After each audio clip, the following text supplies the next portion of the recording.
ग्रामीण विकास विभाग के सचिव हैं और बहुत समय तक जीविका के सीईओ भी रहे हैं। और जिस योजना की हम बात करेंगे उसकी परिकल्पना करने में, उसको धरातल पर उतारने में और उसको फिर नया रूप देने में इनकी बड़ी भूमिका रही है। आज की प्रेस ब्रीफिंग में 2 बिंदुओं पर बातें होंगी। पहला बिंदु राज्य सरकार की सतत जीविकोपार्जन योजना है, मैं उसके बारे में आपको बताऊंगा। फिर उसके बाद बालामुरुगन साहब भी सतत जीविकोपार्जन योजना के बारे में बताएंगे। और उसके बाद हम इस चालू सीजन में ताड़ के पेड़ से नीरा की बिक्री की जो तैयारी है, जो योजना है, जो कार्यक्रम सरकार का है, उस पर भी मैं बात करूंगा। तो पहला बिंदु सतत जीविकोपार्जन योजना से संबंधित है। यह योजना समाज के उन वर्गों के लिए लाई गई थी जो परंपरागत रूप से बहुत लंबी अवधि से, दशकों से या उसके पहले से भी देसी शराब या ताड़ी के उत्पादन और बिक्री में लगे हुए थे, उसके जरिए जीविकोपार्जन करते थे। ये एक सच्चाई है कि समाज में ऐसे वर्ग हैं जो बहुत सी सामाजिक कारणों से इस प्रकार के कार्य में लगे हुए चले आ रहे हैं, लेकिन वह जीविकोपार्जन बहुत गरिमा में भी नहीं है और बहुत गारंटीड भी नहीं है, और कभी कभी कानून की दृष्टि से वैधानिक भी नहीं रह जाता है।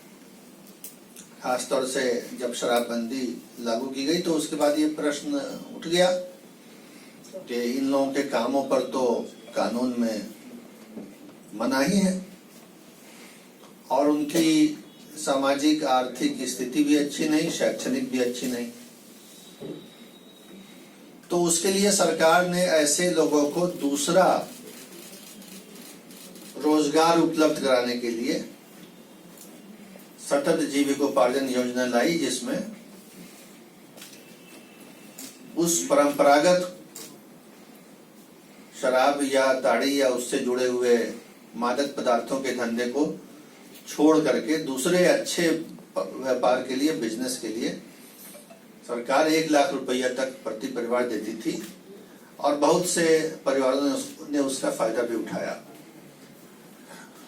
उसके बाद ये देखा गया कि उस स्कीम का जो स्कोप था वो उन लोगों के लिए था जो सीधे तौर पर मादक पदार्थों के धंधे से जुड़े हुए थे। मादक पदार्थों के धंधे से सीधे जुड़े हुए लोगों को तो लाभ मिलने लगा, बहुत बड़ी संख्या में मिला।